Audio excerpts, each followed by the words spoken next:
Hello everyone, and welcome back to the Cinderella phenomenon. So, we went on the Rod route, which means that Lucette had to be inside the palace in order to be with Rod, which means that Delora turned her into Evelyn's personal maid. So that's fun. And now we're at breakfast with the family. I really want to see the look on Rod's face when he sees Lucette walk in with his sister and Lucette's a maid.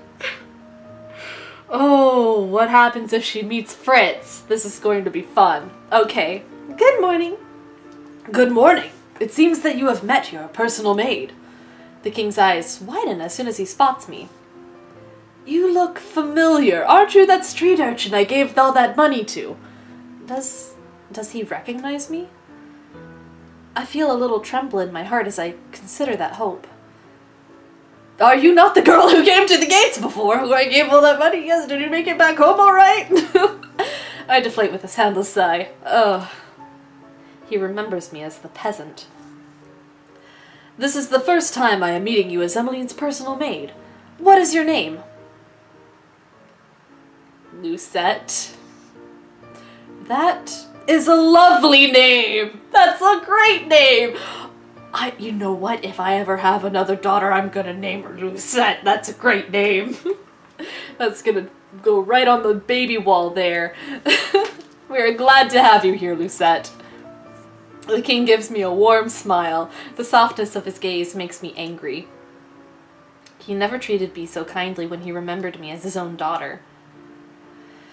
Emmeline takes her seat while I walk to stand at the walls beside the other maids and butlers. The door opens and Rod walks inside. He greets the king, Ophelia, and then his sister. He is just about to take his seat when his eyes suddenly fall on me. The shock is apparent on his face. Rod, is something wrong? I see there's a new maid on staff. His tone is almost accusatory. I bristle at his words, and I am about to say something when Ophelia speaks. She's Emmeline's new personal maid, Lucette!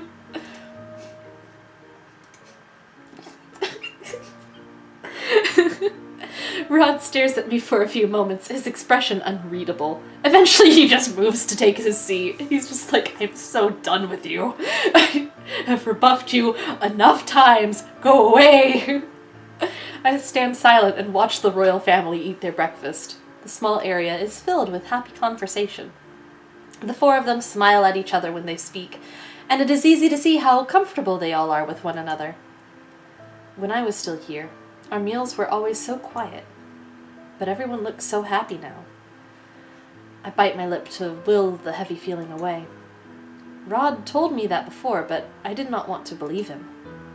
I turn back to the conversation at hand. We have something very important to discuss with you, Evaligne. Oh? I have brought this up before, but now the matter is more pressing. Is this about... Yes, this is about the ball. Ophelia gives the king a disapproving look.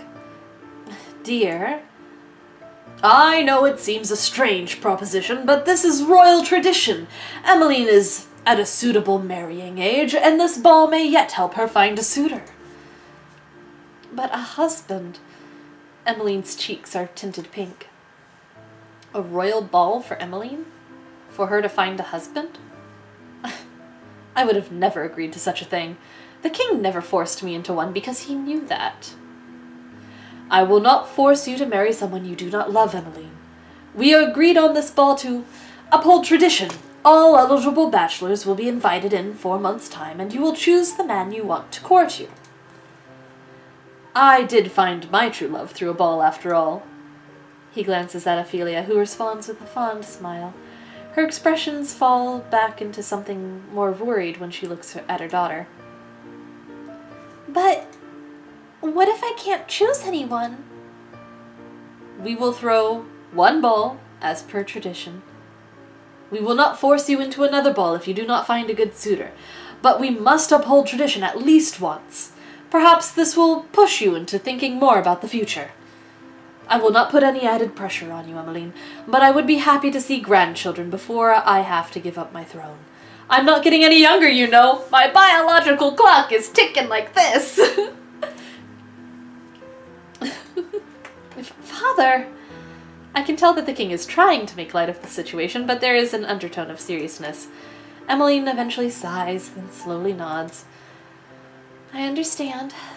My gaze shifts to Rod to search for a reaction, but his expression is impassive. No reaction at all.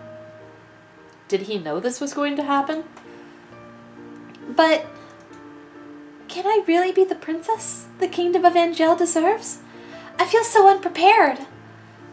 You are the crown princess of Angielle. You must be confident. Evaligne looks down, looking genuinely distressed. I'm finished. May I be excused? But sweetheart, you've barely touched your food. You've made her upset. You may. Evaligne stands up and quickly ducks into a quick curtsy before rushing from the room.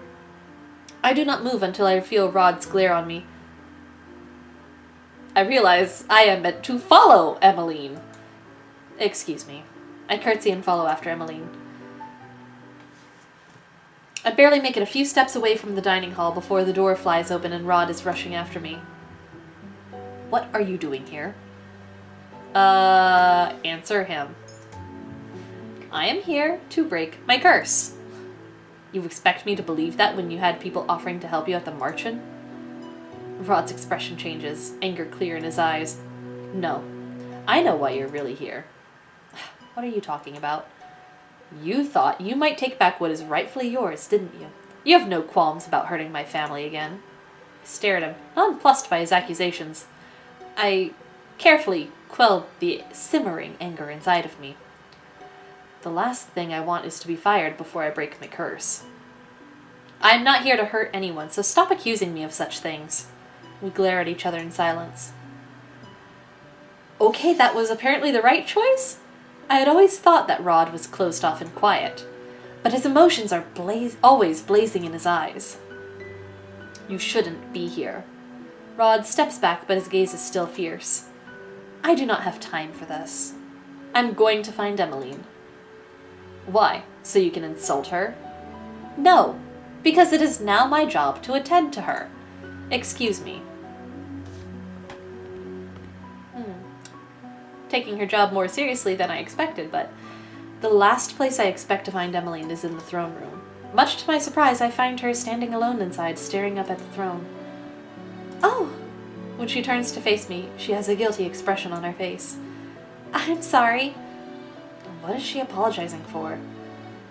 I was very rude earlier, walking out on everyone at breakfast. Evaligne gazes back at the throne and sighs. I'm sure any other girl would be happy to have a ball. I mean, it's like something out of a fairy tale. But She sighs once again and looks down at her clasped hands. It all sounds so perfect in the fairy tales. 3 days is all it takes before everyone's found their true love. But I don't think that's how it works out in real life, do you? I have nothing to say in response when Evaligne turns her beseeching gaze to me. I don't know how I'm supposed to marry someone I barely even know. Is this really what it means to be the crown princess? Isn't this precisely what you wanted? Excuse me? When your mother married the king, you became a princess. You went from rags to riches overnight. I cannot keep the bitterness from my voice when I speak. Your life is playing out like Cinderella's, is it not? All you are missing are the glass slippers, and even then I'm sure the king could arrange for a pair. I cannot understand why you are so unhappy. Neither can I. Evaligne turns away from me to face the throne once more, and in the sun that streams through the windows, I see something shining on her cheeks. Is she crying? I am so ungrateful. Lucette, what would you do? What? If you were in my place, if you became crown princess overnight, would you go through with the ball? For the sake of Angielle's tradition? For the sake of your role? I would never do anything so worthless. The king never brought up the subject with me. He most likely knew I would have refused. Evaligne suddenly pats her cheeks and turns to me, a wry smile on her face. I could do with some fresh air. Shall we go to my friend's shop in town? We have only just exited the throne room when Evaligne stops short, and I almost bump into her back. Oh! I see you there, buddy.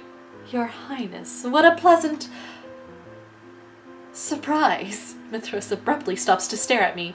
Why is Sir Mithras looking at me so intently? Is something the matter, Sir Mithras? No, nothing at all, Your Highness. I'm just amused. Amused? Oh, you haven't met my new maid. This is Lucette. Lucette. There's something in Sir Mithras's gaze that I do not trust. The silence is so stifling. So I curtsy at him. Sir? Charming. Sir Mithras turns his attention back to Evaligne. Where are you off to on this pleasant day? Oh, just off to visit a friend. Make sure you bring your guards with you, Princess. Of course. Does that mean we get to see Fritz? I wonder what's taking him so long. Evaligne decided to invite Rod to join us on her visit. One of the guards offered to get Rod for her, but he still has yet to return. Another stands with us by the gates, ready to escort us into town. Why does the king even keep these incompetent fools if they can't not find a single person? Maybe we should go look for Rod. But then, what if he gets here as soon as we go searching for him? I sigh. I will go look for him. You can stay here. But you don't need to run errands for me. She has yet to ask me to do anything. What does she think a maid even does? I look at her solemnly, not answering her. Finally, she relents. Thank you, Lucette. I incline my head just slightly before walking off. I feel like a babysitter. I cannot believe I have to search for Rod. This is only slightly better than being dragged around by that broom. I turn around the corner and nearly bump into someone. I take a few steps back just in time. Fritz! It's Fritz! Princess? I look up in shock. Fritz's surprise mirrors my own. Where have you been? I've been looking for you everywhere. He pauses to stare at my clothing. Why are you wearing a maid's uniform? Fritz, you remember who I am? I would never forget you, Princess Lucette. But it does seem like I am the only one who remembers you. What is going on, Princess? The only people who remember me are witches, fairies, and... Fritz, are you... I stop when I hear the sound of approaching footsteps. Fritz turns at the sound and then stoops low into a formal bow when he sees Rod. Your Highness. Rod's impassive face twists with annoyance when he sees me. Rod does not even acknowledge Fritz as he walks past him to stop in front of me. Shouldn't you be attending to my sister? I don't understand. Prince Rod, do you know why the princess is dressed like this? Rod is clearly just as surprised as I am that Fritz remembers me. You recognize her? You remember the princess too? But if you knew, why didn't you say anything when she first went missing? And can someone explain to me why she's attending to Princess Evaligne? I love Fritz so much, he's such a good man. This is... Fritz. I cut him off before he can ask any more questions. I feel Rod's gaze on my back as I turn to look at Fritz. No more questions. But Princess, right now I am a palace maid. Oh, what? It is a long story and I have no time to explain now, so do not ask.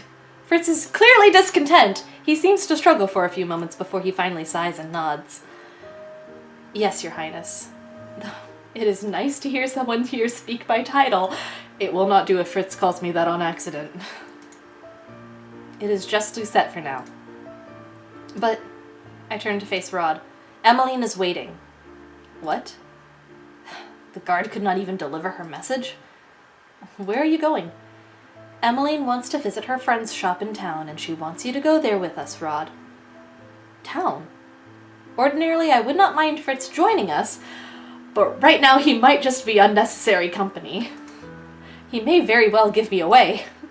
Rod barely wants to speak with me when it is just the two of us. I doubt Fritz would make him more sociable. I am assuming that accompanying you is not an option at this point. Yes. Fritz looks down for a moment before looking at Rod. I'm so sorry to ask this of you, Your Highness, but since she refuses to let me do so, please look after Princess Lucette in my place. He has no idea how much Rod hates her. Ridiculous. I do not need to be coddled. Even if I did, Rod couldn't care less if I'm hurt. I will do my best, Sir Fitzgerald. What? I cannot tell if he's being genuine or not. Fritz bows to the both of us. Stay safe, Lucette. And you, Your Highness. Rod turns and begins to walk away without another word. Come on. Rod is silent as we make our way back to the palace gates. I am still thinking about what he said to Fritz earlier. Why would Rod agree to Fritz's request? Because he just wanted him to leave? I stare at Rod's back as he walks in front of me. Sometimes I cannot figure out what he is thinking. Rod! Lucette! Emmeline beams when she catches sight of us. Are you ready? Rod crosses his arms. He does not look very happy with his sister. Even though Rod is younger, I cannot help but think that he often sounds like the older of the two. I am busy, Emmeline. I can't keep dropping everything whenever you want to leave the palace. I'm sorry, but I just really needed some fresh air today. You can get plenty of fresh air on the palace grounds. I felt like I needed to be off the palace grounds. Emmeline's face drops when she looks down at the ground. Rod lets out an exasperated sigh before stepping inside the carriage. Come on. Rod? Just for an hour, okay? Thank you!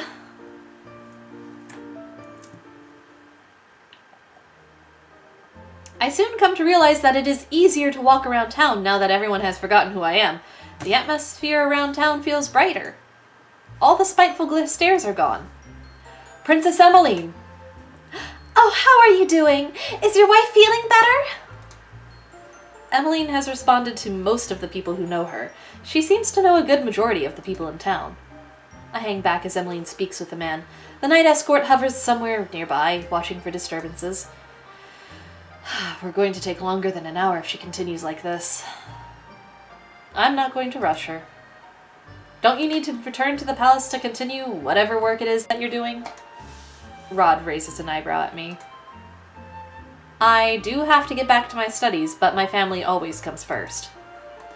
If this makes Emmeline happy, then I will gladly come with her to town. It's a small thing. Happy? I look more closely at Emmeline. She is smiling, but then she always smiles. I do not understand. She's more at ease talking to the townsfolk sometimes because they don't judge her. Why would she have to worry about being judged? It is clear that everyone adores her. Emmeline takes the man's hand in hers as she wishes him well. Rod points out the gesture. See that? That right there. That's goodness. It's my sister. She's the good one. Not you. You could learn something from my sister, Lucette. Is goodness pretending to be interested in the lives of strangers? Emmeline eventually says her goodbyes before walking toward a familiar store. This is the toy shop I visited with Emmeline and Rod before. I glance at Rod and notice the expression on his face. He seems conflicted. But why? But before I can ask, Rod marches in front of me and decisively pushes open the door. Huh. When I enter, Emmeline is already hugging the shop girl, Viorka. Emmeline, you look as beautiful as ever. Oh, please, I look the same. You, on the other hand. Emmeline steps back before nodding, a bright smile on her face. Being in love suits you. When's the wedding? Wedding? She is already engaged? I catch a small movement out of the corner of my eyes and turn to glance at Rod. I notice his fingers clench into a fist before he quickly hides his hand behind his back. He loves her! Oh, that's so sad! Though his expression is as impassive as always, I notice a tenseness in his shoulders.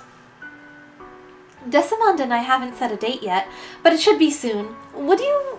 Viorica trails off when she notices the rest of us. Hello, Rod!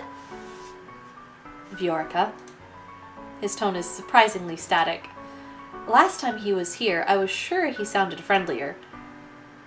So, what can I help you with, Evaligne? Looking for another doll? Another doll? But Evaligne is not interested in dolls. Oh no, I'm just here to see you. I can't stay for long since Rod has things to do. Evaligne, I'll wait for you outside. Oh, okay. I know it's my job to follow Evaligne around, but I am not at all interested in hearing her talk to this girl. Does she even want me here? That's a good question. Alright.